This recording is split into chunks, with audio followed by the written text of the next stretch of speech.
Okay, so thank you for staying, the few of you that stayed that late. That is amazing. I have a challenge because I'm the only thing between you and the pizza.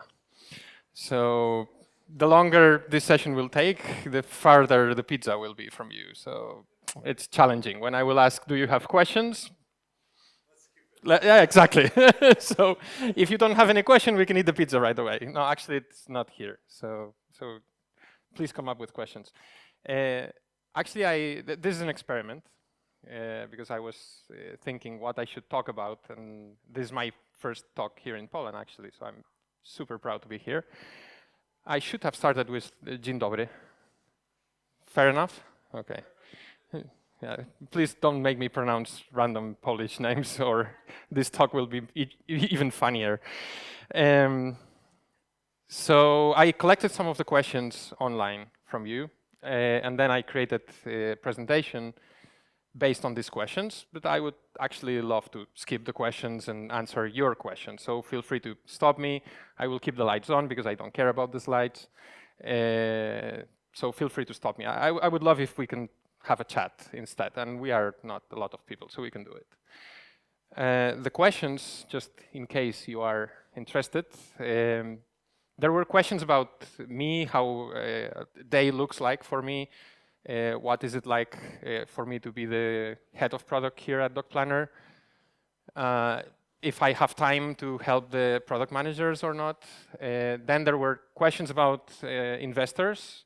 I'm really not the best person to answer about investors, to be honest. Probably some other people in the audience, I don't know. Piotrek, do you want to answer questions about investors? Okay. so since you asked me, I will give you my opinion, but please don't take my opinion too seriously because I'm not really an expert on this whatsoever. I can answer more about product. Then how to build products. So there were questions about building roadmaps, prioritizing, stuff like that. I love this part, but actually it was widely covered by Adam and Piotrek before. And then there was a super interesting question about merger. So since you know that we merged Doctoralia and Docplanner a couple of years ago, and there was this question about what was the difficult part for me and for the company about the merger. I left this one for the end because it's, you know, it's an amazing one.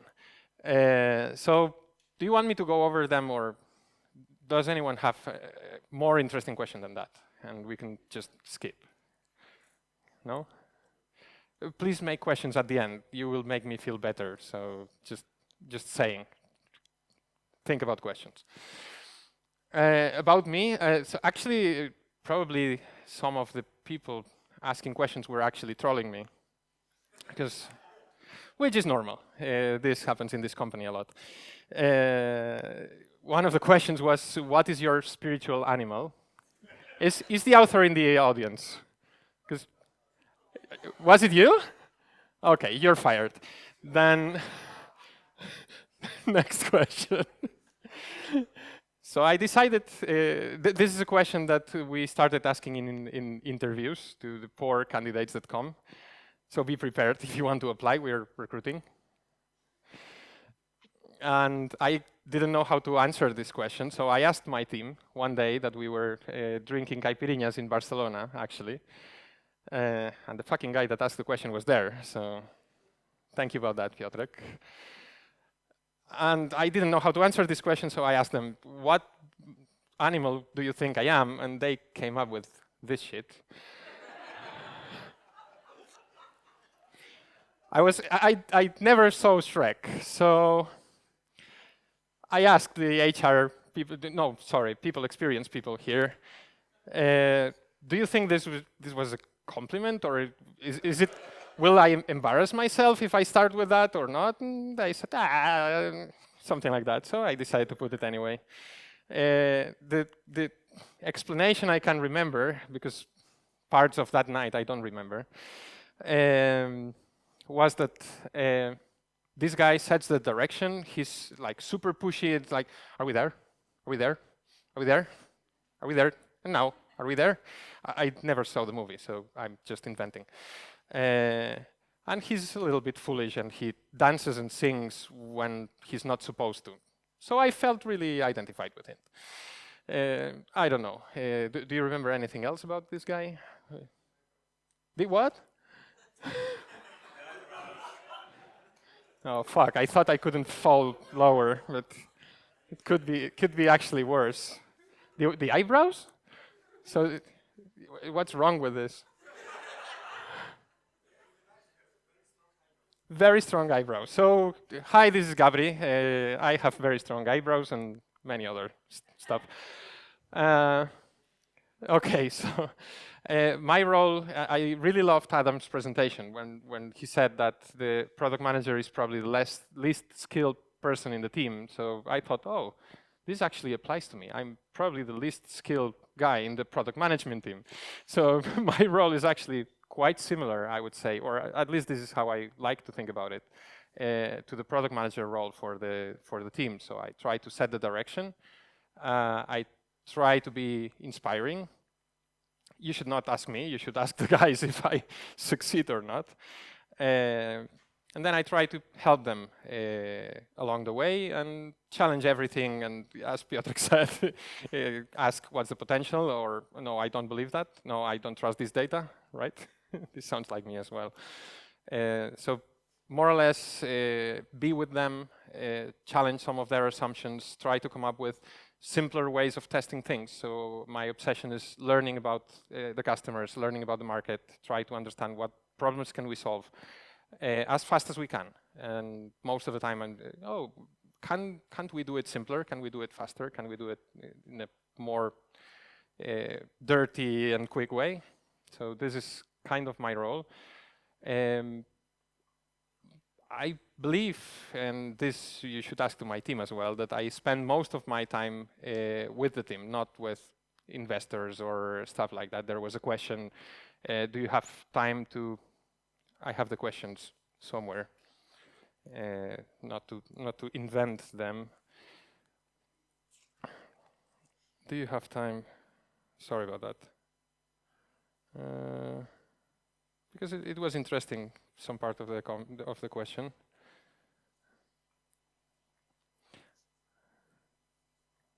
Oh yeah, can the chief product owner exercise product owner's team leadership well? I don't know. Do I have time to do it? Yes. Do I do it well? Who knows? The company is growing. Let's say if the company is growing, maybe we're doing a good job, but you should ask everyone else.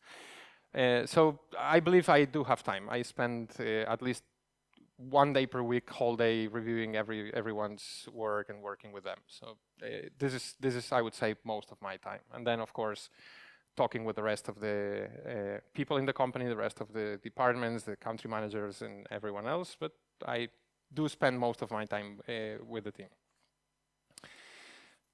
Any more questions about that? I don't know exactly. You should first ask, are you a good CPO or not? I don't know.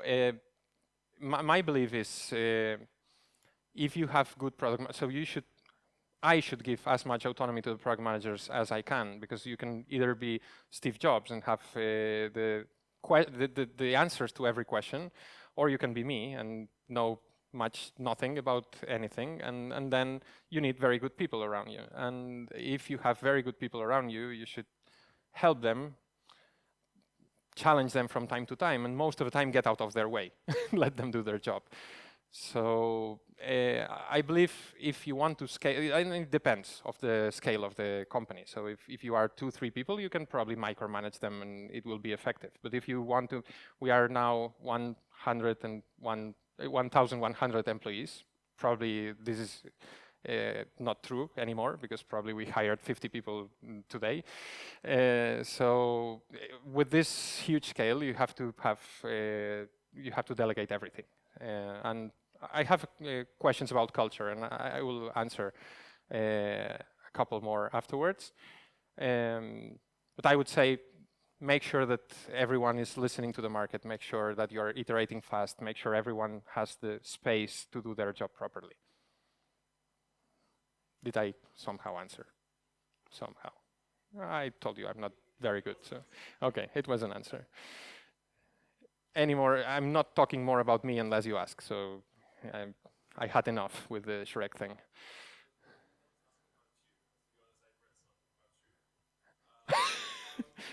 Was it good?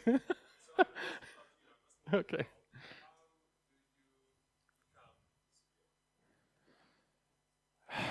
How you can become a CPO, you mean? I would. There are different ways, and in my case, it was super organic. So I started as a developer, then I started to become obsessed about creating value because we started to apply Agile, Scrum, and all this shit. And I realized that I respect all this shit, by the way. Um, uh, no. I mean, it's super useful, but it's not enough. Or this was not enough in our case. So we before Scrum, Agile, everything, we were slow. After it, we were super fast, delivering features that nobody wanted, which as a final result was exactly the same.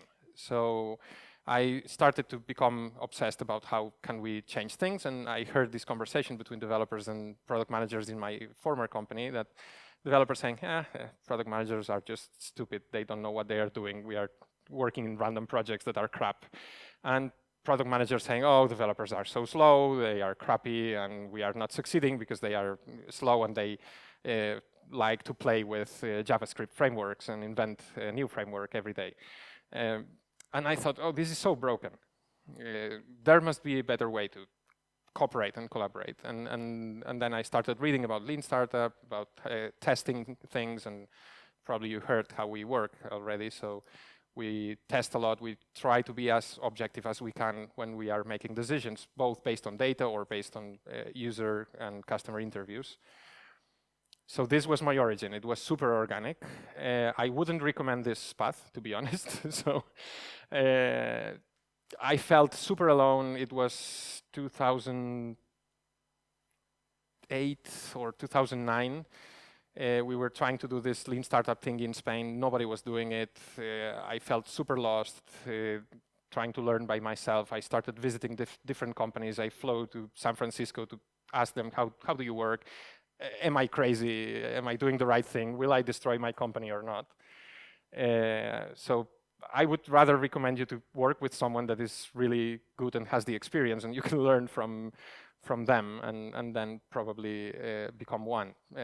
I would always recommend you to start being a product manager, so hands-on, not just managing people, and that's it. Because when the organization is big enough, you end up being HR manager, people experience manager, and we keep changing that name. People are not resources. This I agree with. So yeah, how do you become one? I would say go work for a company that has great that has great product managers, and then you will learn how to do it. Or if you prefer to just learn by yourself, do it. It's harder, or at least I felt lost in the process, but it works. So, kinda. Something else about role? No. Two questions about investors. Again, I'm not the best one. There was one question: when is the right moment to ask for investment, external investment? Not the best one to answer, but I would say whenever you need it. So, and it depends on what do you want to do. And actually, Dr. Alia and Docplanner followed radically different strategies in terms of investment. So Dr. Alia was completely bootstrapped, built only with the founders' money and reinvesting what they were making. And then your pace is, of course, much slower. Docplanner, on the other side, wanted to conquer the world as fast as we can, be the leaders everywhere, and then probably you need as much money as you can get to run fast, and actually run faster than the competition.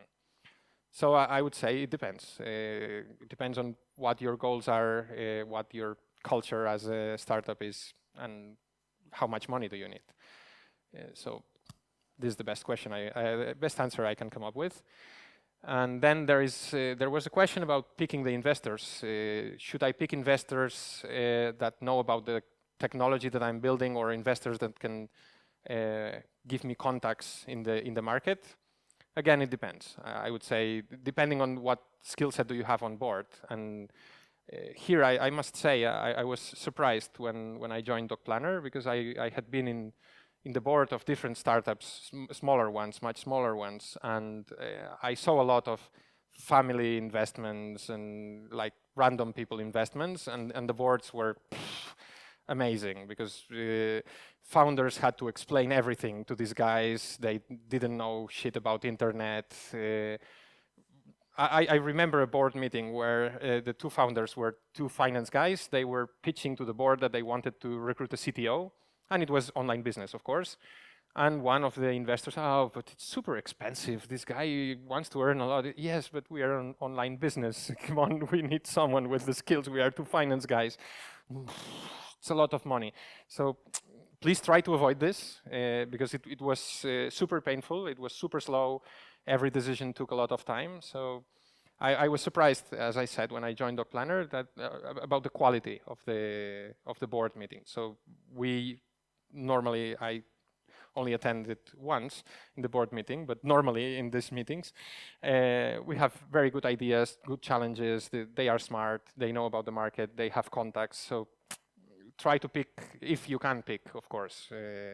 These guys actually were not as lucky as to be able to pick the investors, but try to pick someone that complements your skill set. So if you have a lot of contacts in the market, try to find someone that helps you with technology. If you are super good at technology, try to find someone that helps you with the business, and so on. I will go fast unless you stop me. Next. Okay, I will go super fast here, because I have lots of slides explaining how we develop products, but actually Adam was much better than me explaining that. So I will just jump, and please stop me if you have doubts or anything about this. So a lot of questions. I tried to gather all the questions that you asked and put them in a timeline from what is the right culture? There was a question, does culture affect product development? Can culture affect the success of product development? What do you think? Yes, why?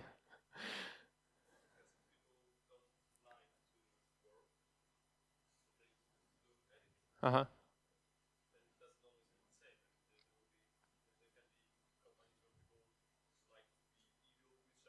Mm-hmm.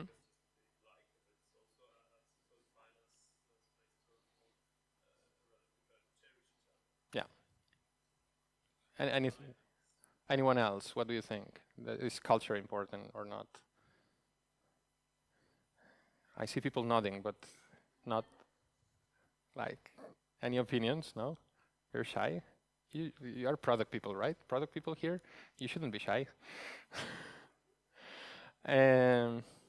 And there was another question related to that. Which principles do you think are important? And what do you say? Yeah, you're my partner in crime here. Yeah. You see how I operate, right? I let other people do the job.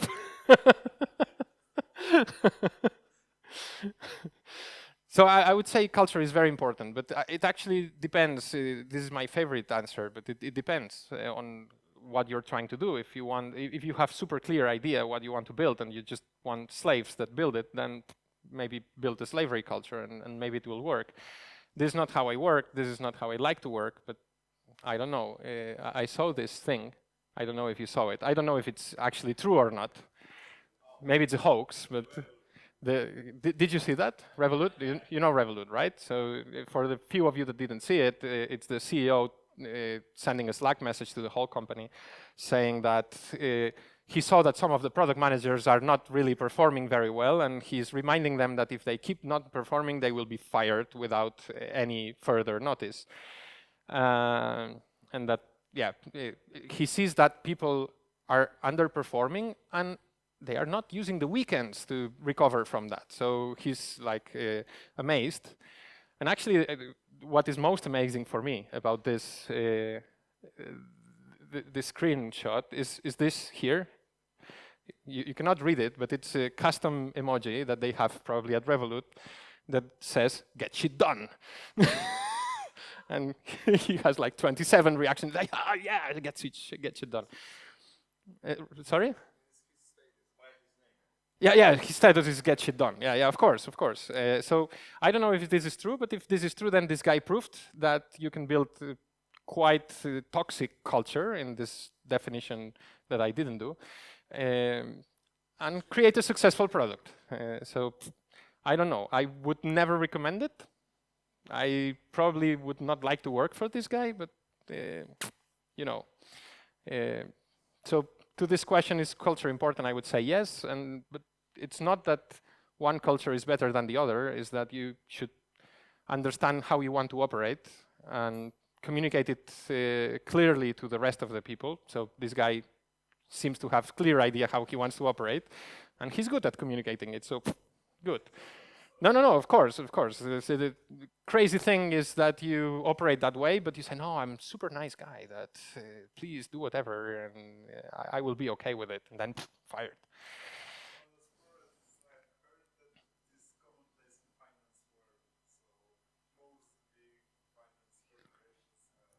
This kind of culture, right? Yeah.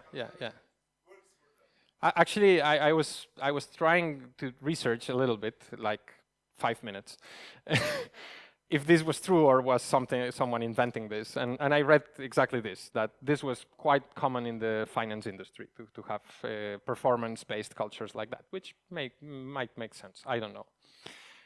Since you asked me what the question was principles, I decided to translate to behaviors that help. For me, it would be trust in the most broad sense that you can imagine. So trust your team. If you want to delegate to them, you have to trust them. If you are suspicious that are they working or not.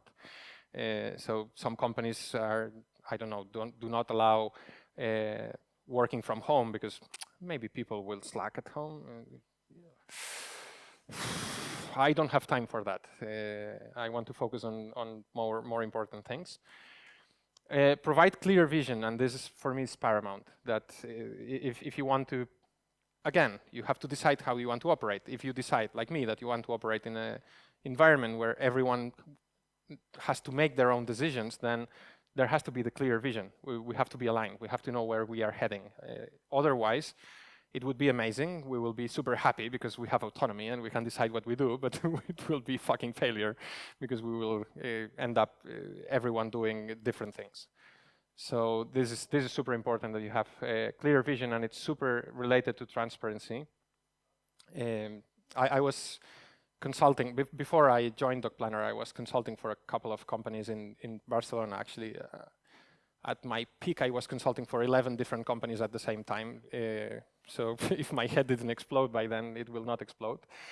And I worked for a company that they hired me because I was mostly implementing OKRs and alignment systems in these companies.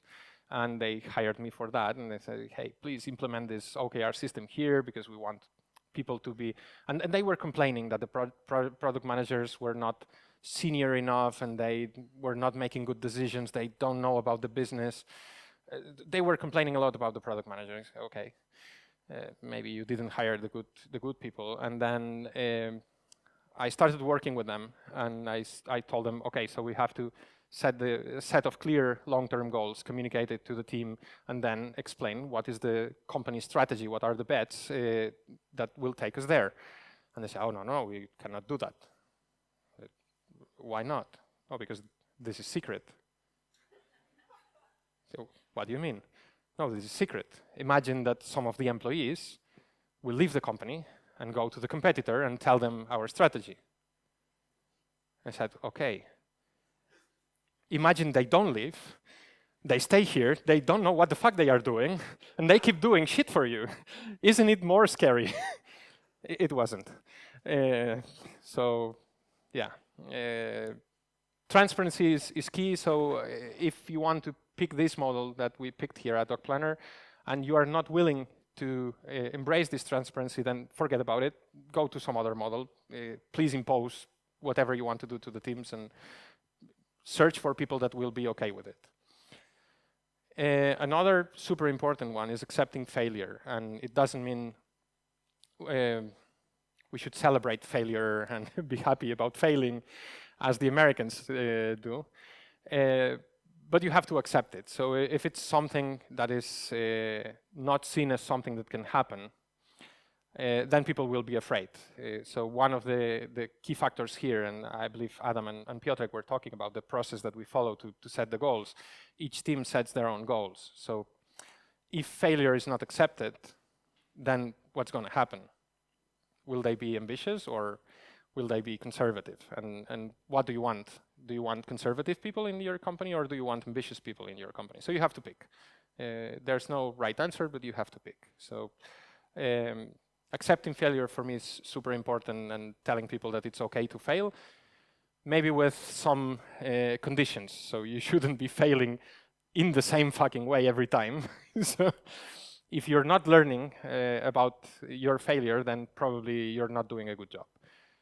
But if you're not failing ever, then probably you're not risking enough. You're not ambitious enough. So it's a gray zone. It's not a black or white answer. And then putting the decisions as near as possible to the problems or to the source of the need for the decision. So if you work in a company that you are talking to a customer, and to be able to decide if you close the deal or not, you have to escalate like 4 levels, or you are a product manager and you have to go through 5 different committees for your project to be approved, then again, you can choose it, but chances are that you will be super slow, and the only way to have a system like that to work is to have brilliant guy that makes always the right decision at the top, and then everything works. If you have me, then you're fucked up. You need distributed decision making. Okay? This is all I got about culture and comments. Please make this talk interactive. Be nice to me.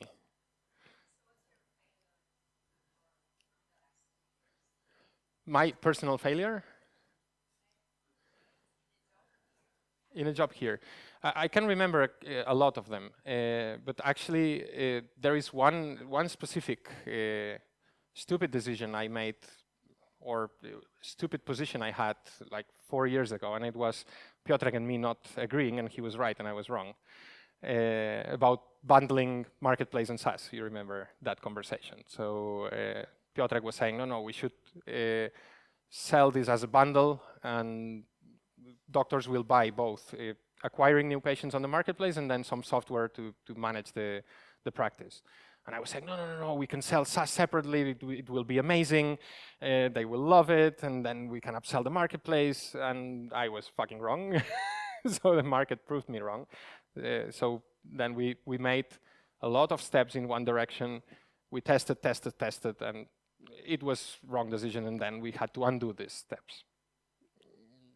Again, I prefer to be wrong and to correct the course than to be super sure about what we are doing all the time. I don't know. Someone might not agree and then find a better head of product. But this is a big one I remember, but I'm wrong a lot of times. I can promise. I am right sometimes as well. More.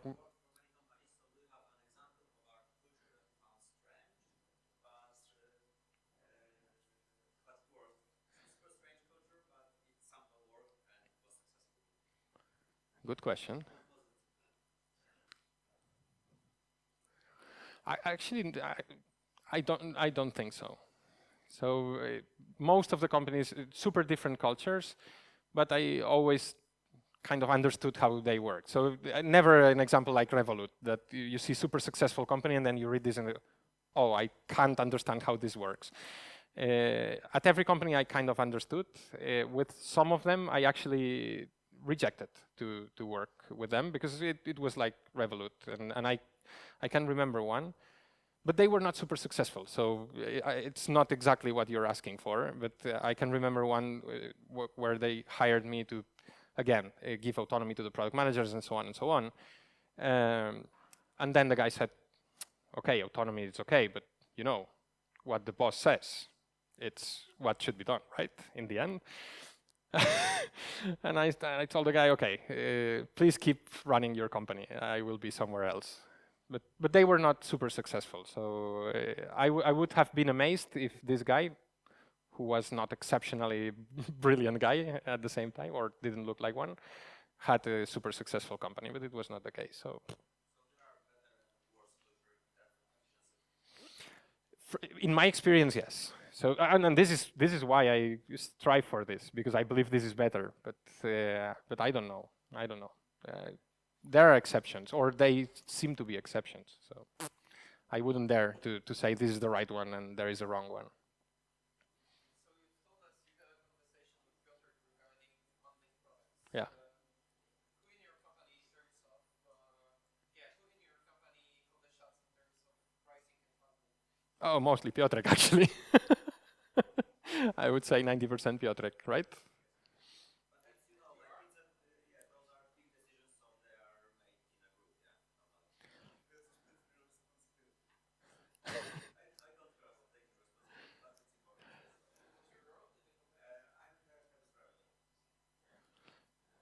But as he said, we have long conversations about everything. So he's very good at product, so he challenged product a lot, and product is better because of his challenges, and I challenge revenue. So we have a lot of conversations like that. So I wouldn't say, and even probably this decision that we made about bundling, it was my point of view, but probably I convinced you at some point and you say, okay, let's try. So it's not that we impose something, but we compromise. Should I move forward? There was a question I didn't understand. I don't know if someone wants to clarify, or I will answer some random thing. The question literally says, what drives you to create products and come up with new ideas? Is the author here? Okay. So what does it mean?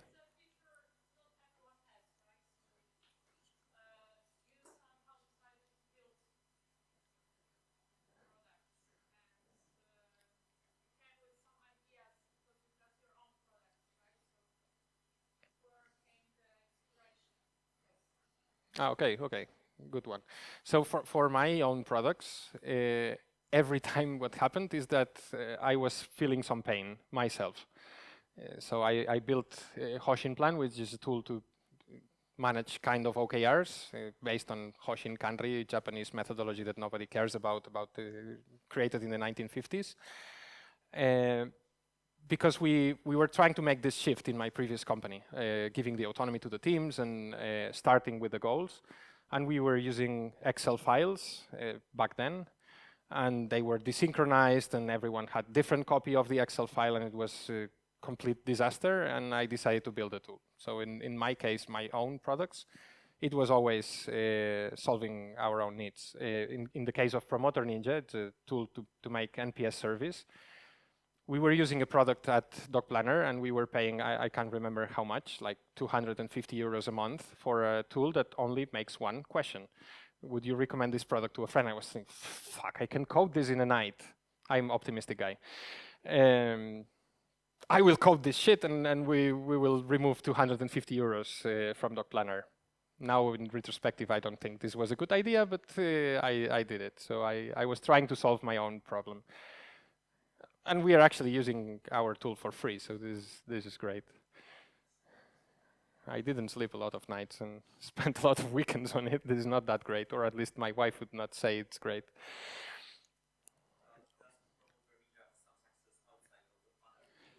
Define success. Do I have, yeah, do I have customers? Yes. Do you want to know the MRR? I already compared myself to the donkey on Shrek, so can I embarrass myself even more? I don't know, it's about like 500 euros a month, something like that. But I'm spending now 0 on it, so I'm not doing marketing. Actually, it's me and myself in this company, no one else. So no sales guys, no marketing, no coders, no designers, no nothing. So it's a miracle that it's working. Did I answer? How to build roadmaps for a SaaS product. There was a question like that. I would say this is what I would do with roadmaps. Most of the time, why? Because what I saw in a lot of companies is they promise that we will ship this feature in September 2023, and then it never happens. Like literally, it never happens. So and then you are bound to your own decisions that you made too early. And this actually prevents people from having new ideas because they see this super long list of ideas and they say, okay, even if my idea was great, it will be handled in 2023, so who cares? Fuck it.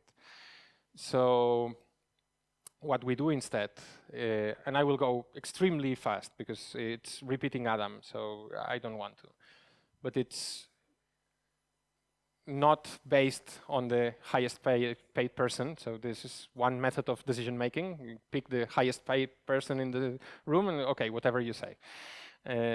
Not this.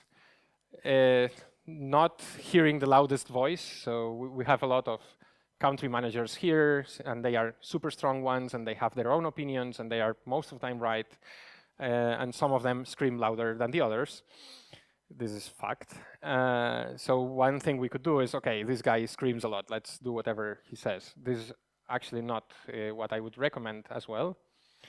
So what we are doing is starting with why, starting with why are we here? So we want to make the healthcare more human, and this is actually trying to answer a question that said, do you start with patients or start with doctors when you're creating products? And so our final goal is to deliver value to the patients. So everything that we do is actually trying to make it easier for patients to find the right doctor and remove the hassle from the process. But then, of course, we have teams focused on doctors, we have teams focused on patients, so different people have different focuses. But in the end, we have to remember that we are here for this. So even if you are focusing on doctors, you have to think, I shouldn't destroy the patient experience because this is what we are here for. So start with the why, pick one metric that you want to optimize. Piotr talked a lot about it. I'm not going to talk about it. Rank the ideas, then put it in this amazing tool that we created. At nights again, it was one of the product managers actually, Matt, creating this. And then I was explaining this. Actually, I was in a conference explaining this, and I have super nice colleagues. One of them asks me, what is my fucking spiritual animal? And the other one, after me explaining that roadmaps have to be burned and we have amazing process to prioritize, Sandra is here. Thank you, Sandra. She says, oh, come on, this is actually a roadmap. Okay, and then she forced me to create this slide, explain it. And actually, the nice thing that happened in this conference, I was giving the speech, and I presented this slide. And after I finished my talk, someone from the audience approached me and he said, oh, this slide was the best slide in your talk. I loved it. And by the way, I believe this is a roadmap. So it's impossible. But some things you should keep in mind. It should be dynamic. So whatever you create, if it's static, then you're fucked up because you don't have enough information when you're making decisions. So you should be able to change them. And you should do it in a way that you don't seem stupid, because if you change your mind too much, people will start believing you're stupid. So you should be able to explain why you change your mind and what is the logic behind. But you should be able to change your mind. So it should be dynamic, not committed, not something that is carved in stone. It should be based on hypotheses. So you should assume you don't know what you're doing. I'm sorry, but this is what the reality looks like. Not projects. So like Gantt chart of different projects that I know that will happen over time. No, I have a set of hypotheses. I want to validate them. If I invalidate one of them, then we will kill it and we will work on something else. It should be a ranking and not based on dates. So this is what we will do first, and this we'll do second. Because if you set dates, then what happens is you have brilliant idea, you develop the first version, and you think, oh, we will iterate later on. And what happens later on is you don't iterate. Has it ever happened to one of you that you don't ship the version 2? No? Okay, in Spain it's disaster. Maybe Poland is better. It should be short. So if you have everything planned until 2023, then probably chances are that you will be wrong. If you focus on shorter time spans, then it's more likely that you're going to be right, or at least capable of planning. And then it should be collaborative, not given. So my advice, and this is actually going through your question, how you make who makes decisions. They should be collaborative. Of course, you have to have a guy that is accountable for explaining what happened, what went wrong, and raising flags if something needs to be changed. But the more people that can participate and the more points of view that you can have, more chances that you will do the right thing. This is my point of view, at least. And then finally test like there's no tomorrow, because chances are that you are wrong anyway. Actually, I explained some of the mistakes, but the question was, what are the mistakes when you're building SaaS? And I can think about a couple of mistakes that we made. So most of the product managers that work in Docplanner come from B2C large-scale background. So we tend to come up with service, A/B tests, and we tend to try to make data-driven decisions, and this is why we have analysts for. And then sometimes we forget that we have another part of the product that is a B2B product, that we have a handful of clients, and especially when we consider clinics, we have a few of them. And then if we do the survey and 60% of the people say that they will use this feature, it might be 6 out of 10. So it's stupid on our side to use these methods. So you should adapt the methods, the testing, experimentation methods to the size, the scale of your product. So this is one potential mistake that you might be doing. The other one, and this is more connected with SaaS because the first one was connected with scale. I believe, so Adam in the first presentation, he said, we don't have testers, but we have amazing rollback system. He said so. I was suffering back there at that point. This is actually true. The thing is, if we screw up in the marketplace, we lose some bookings and we harm somehow the patient experience because they will have to come back again and maybe they will not come back and they will call.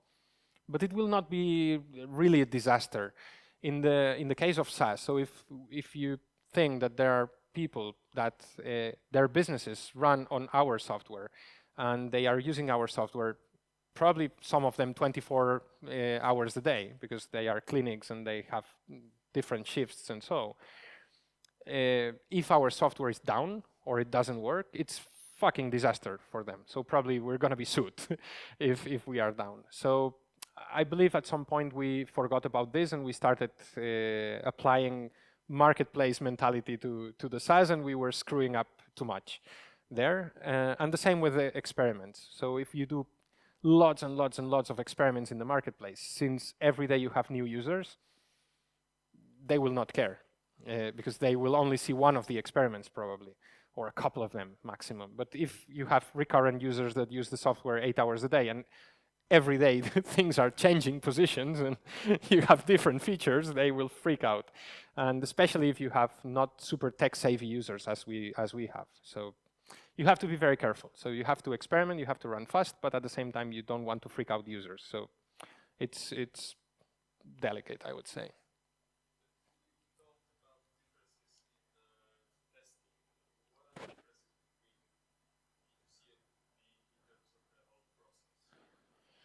Mainly about experimentation, as I said. So B2C is a lot about A/B testing.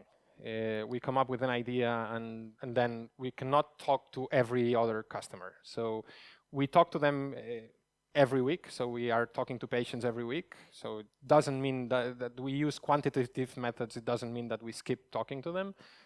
But it's great because we can start with the interviews, have the insights, try to understand how they think, and then test, and then we have the answer. On the other hand, it's a lot about talking to everyone, talking to the real customers, talking to the country managers, talking to the salespeople, and probably we are not doing enough in our case. So we have to improve in this aspect, I believe. And for me, this is the main difference. When developing, I don't know, maybe not releasing too often if you're building a SaaS product. So if you release 4 and 5 times per day, as we are doing in the marketplace, you can do it, but in a controlled way, that you're not changing everything with every release. So you have to be very careful when releasing and explaining very. One thing that happens to us is we release a new feature, and then we call the customers to ask how they feel about it. Do you like the new feature? And normally, the most common answer is what? What did you, what? I didn't know. Oh, it's actually, do you have that?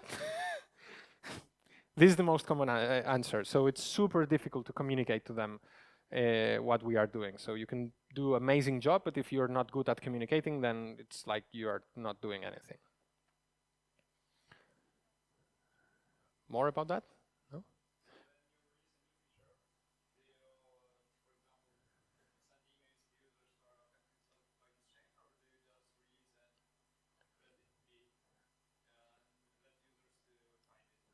Actually, we normally don't release features to every user at the same time, especially on SaaS. So it depends on the feature, but most of the features, at least complex features, we start with a set of users that are interested. So we talk to them and they are interested in some feature, then we send some service that, hey, we are about to build this feature, do you want to help us? Do you want to build the feature with us? And then we have some volunteers. Then these volunteers help us building the feature. Then we release the feature to these guys, not the whole set of users. Then we iterate this feature. And at the very end, we release to everyone. And then we send massive email, we release this feature.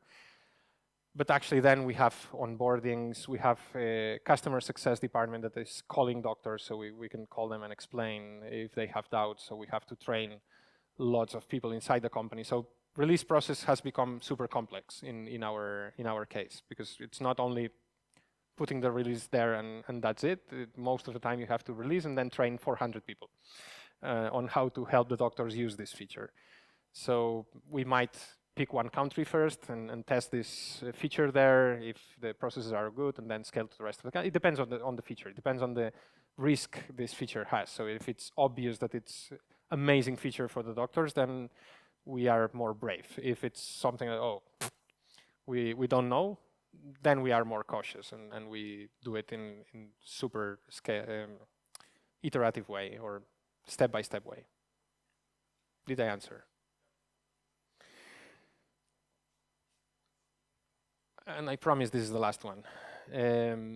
Oh no, I have amazing one about mergers, but pizza is there, so you can choose pizza or mergers. When to give up, when to pivot. There is no easy answer to that question, actually. And I researched quite a lot, more than 5 minutes, about this, because it's actually hard. And I would say, again, it should be a collaborative decision when you say, hey, we don't have any other ideas. We tested everything that we can come up with. It seems like this is not working. And then you should either give up or pivot your idea. And it happened to me a couple of times. Not really in Docplanner. I was thinking about examples from Docplanner of products that we tried and then had to discontinue or something like that. Here it didn't happen yet. But it happened in my previous job. So I was working for a job board in Spain, similar to Prat. So leader in the market, amazing thing. And we were trying to enter the like nearby jobs, this non-super qualified job space. It was again 2010, hit by the crisis like no other country. I know Poland don't know what the crisis is, but believe me, it was hard. Believe me, you were growing at that time. I'm so envious. We had 27% unemployment rate. So I was working for a job board trying to sell job offers to companies that were actually firing people, not hiring them. So we were trying everything. We were desperate, and we tried to enter this space. And I remember I was visiting, for instance, bars myself and telling them, hey, we are thinking about this super cool app, and you will receive the candidates here, and then you will get to chat with them, and you can discard them or hire them. And most of the time, the answer was, the guy made like this, and it was like a bunch of resumes, and he said, this is last week. Last week I received this from people that were walking into the bar, so I get to see the resume, do the interview. If I like the guy, I could hire him. Can you make it better with your app? Not really. It doesn't seem like something I can improve. So we decided to pause this project, and we invested like 3 months, something like that, like researching, doing a lot of interviews, and at the end of the day, we said, this is not a good idea right now. And then after the crisis, lots of companies started creating this, and they were kind of successful in Spain. But I believe this was not the right moment for this product. But how did we decide to stop? I don't know. It was a little bit of gut feeling combined with we tried everything that we could come up with. And that's it. And I put success there because ending my slide with pivot or give up, it was sad. So, but I'm not talking about it because there were no questions. Company mergers or pizza? This is fucking amazing. When people choose to listen to me over pizza, you made my day. So I will start with this, and this came from one of our investors when we were deciding to merge. Mariusz told me, so I trust him that it was like that. I don't know who it was, so it's anonymous here. And he said, mergers don't work. Please don't do it. Please don't do it. You can acquire companies, you can do stuff, but please don't do the merger because mergers don't work. And actually, in my personal experience, this company that I was talking about, so the Prat company in Spain, it was acquired by a bigger group, media group, that actually acquired the whole set of classified sites in Spain, and they merged everything. So we were the job vertical, and there was a real estate vertical, there was car vertical, lots of stuff, and then they decided to merge all the companies. And I have one example in my life before Docplanner, and I would have said mergers don't work, don't try it. Please don't do it. After a couple of years, we decided, please unmerge InfoJobs from this because it's really not working. Part of the failure, I believe, it was related to culture, actually. We had the brilliant idea to do the culture assessment by one of these big consultancy groups, Hey Group. Please come and tell us what our culture is. Brilliant idea, please do this. You will be amazed, you will be amazed. They sent some surveys, we picked some stupid values from the surveys, and then the amazing part of it, this was brilliant minds. They picked the average of these surveys. So the two companies were not really alike. We're extremely different. For you to have an idea, we ranked the values. At InfoJobs, the #1 value, it was we listen to our customers. In a list of, I believe it was 16 values, it was the number 14 in the other company. And in their case, the #1 value was we look at the competition.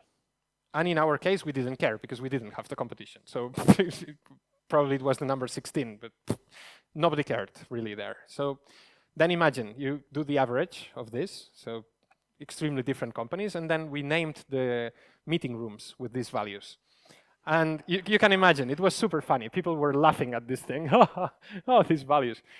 So nobody was represented by this thing.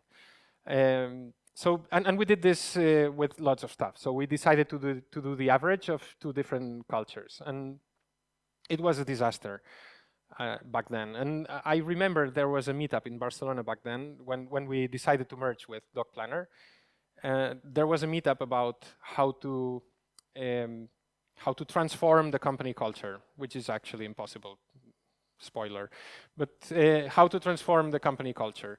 And I was there at the meetup, and they were talking about how to transform from a culture of command and control and stuff like that to a culture of distributed decision making and something similar to this. And I managed to destroy that meetup because the speaker said, do you have any questions? And I did have one question.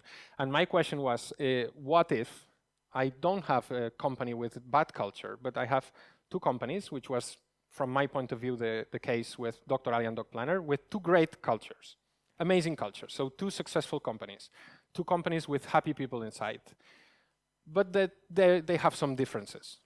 So it's not that we have to transform shit to something brilliant. It's like we have to merge those two things, make it work, and don't destroy anything in the process, because both of them were working. And meetup was super interesting. And actually, we ended up talking only about this, which was amazing. And we decided here not to be that aggressive, not to overwrite everything that was in the two different companies, but try to talk, try to let people talk with each other and copy whatever they believed it makes sense to copy, not copy whatever they believed it didn't make sense to copy. So it was more organic in our case. And what was the result? So this is a slide that we used in 2018 after the merger. So the result is the combination of the two companies was growing faster than both companies combined before. So it's not that we didn't destroy the business or something like that. It's that after the merger, we were growing faster than both companies if they had moved on alone, on their own. So I was amazed, because in our case, in this previous example, innovation was frozen for a year because one of the brilliant minds there, it was me most of the time, so I'm wrong most of the time. But in this case, I was disagreeing a lot. So we had a lot of practices at InfoJobs, and they said, no, but the other guys have to acquire those practices before you move forward, because if not, you will start diverging, and you will never converge. It makes sense from the convergence point of view, but the reality is we froze the business for a year. So we did fucking nothing for a year because they didn't let us move from where we were. So I believe this was a mistake. In our case, this less intrusive approach, I believe we proved that it worked, and it keeps working. So it's not that 2019 is worse than that. On the contrary. So, and from another perspective, because you might say, okay, so the business was good, but probably the people was super upset. This is Office Vibe. Piotrek already showed it. One good thing that Office Vibe, I'm quite fan of this tool, but they compare you with the rest of the customers that they have. So you saw that we had 8.3 engagement score, whatever it means. But does it mean that we are good or bad? 8.3 is good or bad? We don't know. The good thing they do is they compare you with the rest of the customers. So they say that we are diamond. So you should work here.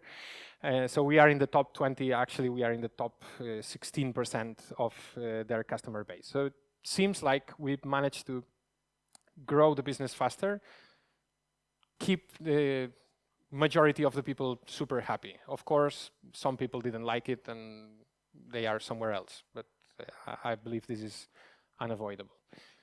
But I would call it a success from my point of view. I don't know if 100% of the people would agree. This is everything I have. This is Mishu Shatek. For some reason, in Catalonia, where I was raised, we had this TV series from Poland. I didn't know it was Polish, but I watched Mishu Shatek every night when I was a baby.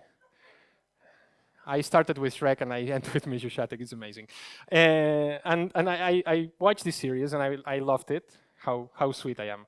And the series, actually I connected the dots the first time I flew to Poland, because this, do you know Mishu Shatek?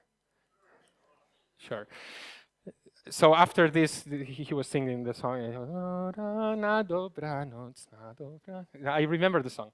And there was this sign, koniec, at the end. So I flew here, and I didn't know it was Polish. So I flew here and I was in a parking lot and I saw koniec. Koniec. Oh, this is Polish series, amazing.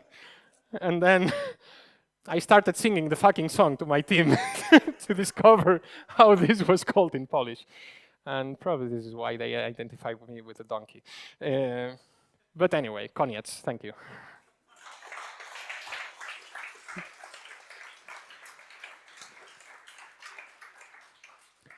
Pizza. No questions. Do you have questions? Fuck the pizza. Sure.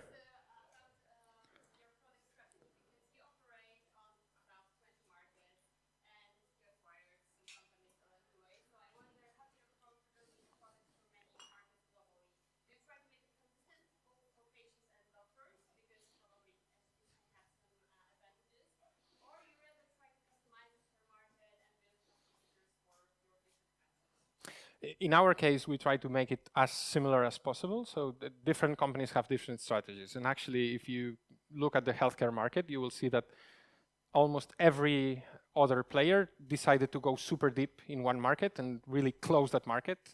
And that's it. But then it's super difficult for them to internationalize because then they are super tied to this market. In our case, the strategy was different. We wanted to go to as many markets as possible, and then I was about to say the only approach, but I don't know. The only approach that we could come up with is make the product as similar as possible between the markets so we are fast. Because if we start customizing a lot, then we will become slower and slower and slower. And since we wanted to move fast, we decided not to customize a lot the product. So we do as less as possible. But of course, we are in a regulated market, so different countries have different laws, so at least we need to follow the regulations in every other market.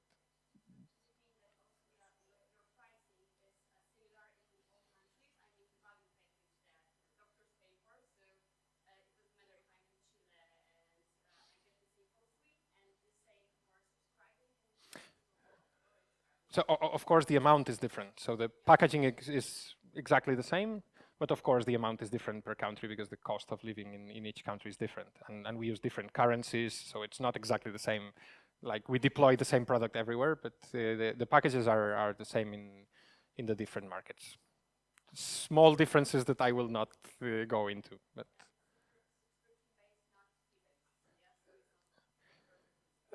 both, actually. Yeah. In Poland, it's both. In the rest of the markets, it's flat fee. So I said we were not customizing. We are customizing a bit. But it's not random. So it depends on the maturity of each market and how many bookings we are delivering in each market. So Poland is, of course, we are super well known here and we have been here for years. We have a lot of coverage in the market. In the rest of the markets, it's not like that yet.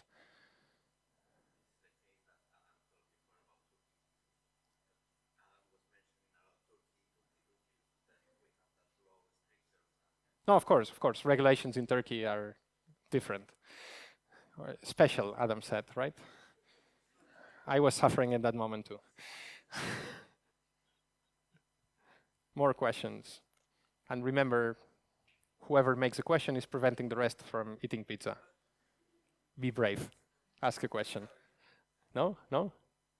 I'm serious. I want questions. No?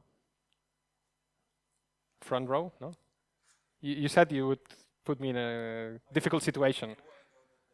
No, I don't know. You said so.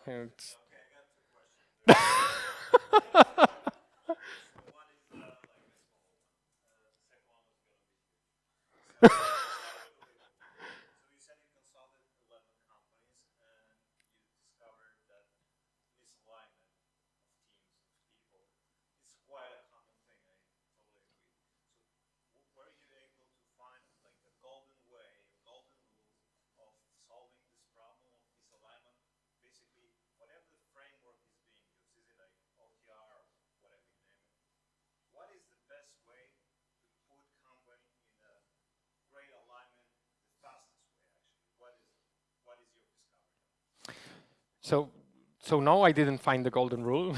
If not, probably I would be rich and famous.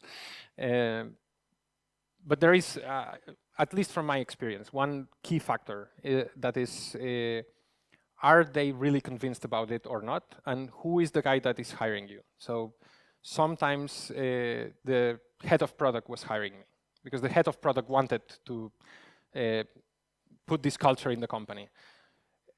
Every time this failed. So every time that the head of product wanted this culture, but the CEO wanted the completely different culture, we failed. I don't know if it can be done. Maybe it can be done. Maybe I'm not good enough, or so I don't have statistical significance for that. But every time it failed.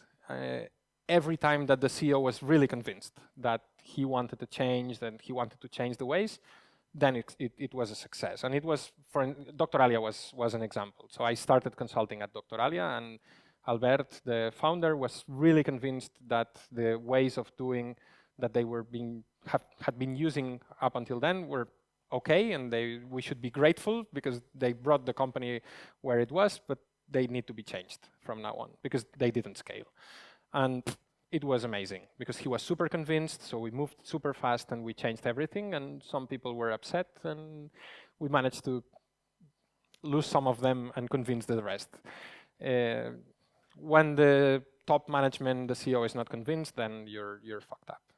CEO is convinced, then what do you do? What are actually the points to have multiple teams, maybe microstructures within the teams, right?